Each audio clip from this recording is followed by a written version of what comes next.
ಅತ್ತೆ, ಯಾವಾಗ ಬಂದ್ರಿ? ಇಲ್ಲೇನು ಮಾಡ್ತಿದ್ದೀರ? ಒಳಗೆ ಬನ್ನಿ.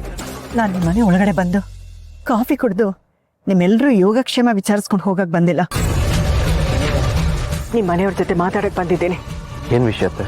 ನಿಮ್ಮ ಮನೆಯವ್ರನ್ನೆಲ್ಲ ಹೊರಗೆ ಕರೆಸಿ. ಅಲ್ಲ, ಸುಡೋ ಬಿಸಿಲಲ್ಲಿ ಯಾಕೆ ನಿಂತು ಮಾತಾಡಬೇಕು? ಒಳಗೆ ಬನ್ನಿ. ಯಾಕೆ ನಿಮ್ಮ ಮನೆಯವರು ಬಿಸಿಲಲ್ಲಿ ನಿಂತ್ಕೊಂಡ್ರೆ ಕಪ್ಪಗಾಗ್ತಾರಾ ಇಲ್ಲ ಸುಟ್ಟು ಹೋಗ್ತಾರಾ? ಅರ್ಥದಲ್ಲಿ ಹೇಳಲಿಲ್ಲ ಅತ್ತೆ. ದೂರದಿಂದ ಬಂದಿದ್ರ ಹೊರಗೆ ಯಾಕೆ ನಿಂತ್ಕೊಂಡು ಮಾತಾಡಬೇಕು ಅಂತ. ಜೀವನನೇ ನೊಂದು ಬೆಂದು ಹೋಗಿರುವಾಗ ನನಗೆ ಈ ಬಿಸಿಲು ಯಾವ ಲೆಕ್ಕ? ನಿಮ್ಮ ಮನೆಯವ್ರನ್ನ ಕರೀರಿ.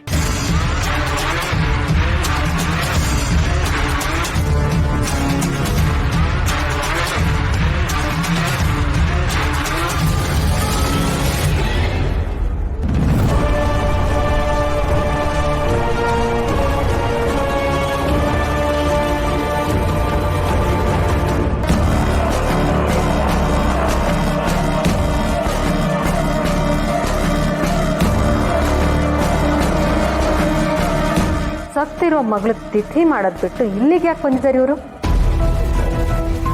ಅಂತೂ ನಾನು ಮಾಡಿದ ಐಡಿಯಾ ವರ್ಕೌಟ್ ಆಯಿತು. ಸೌಂದರ್ಯ, ನೀನು ಅಂದ್ಕೊಂಡಿರೋ ಕಾರ್ಯಕ್ಕೆ ಇವತ್ತು ದೀಪ ಅಮ್ಮನೇ ಎಳ್ಳು ನೀರು ಬಿಡ್ತಾರೆ, ನೋಡ್ತಾ ಇರು. ಚಿರು ಹೇಳ್ದ ನೀವು ಮನೆ ಹೊರಗೆ ನಿಂತಿದ್ದೀರಾ ಅಂತ. ಯಾಕೆ ಅಂತ ಅರ್ಥ ಆಗಲಿಲ್ಲ.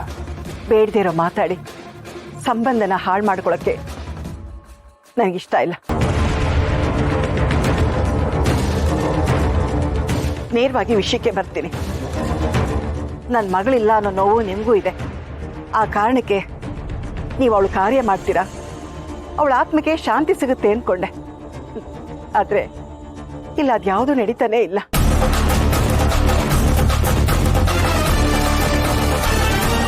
ಓ, ಅಮ್ಮವ್ರ ತಿಥಿ ಕಾರ್ಯದ ಬಗ್ಗೆ ಮಾತಾಡೋಕೆ ಬಂದಿದ್ದಾರಾ?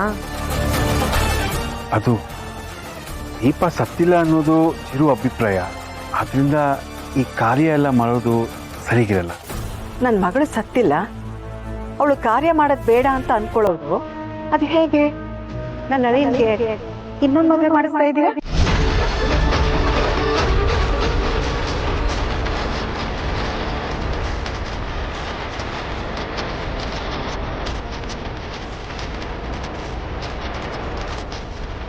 ದೀಪ, ನಮ್ಮ ಮನೆ ಬೆಳಗೋ ಬೆಳಕು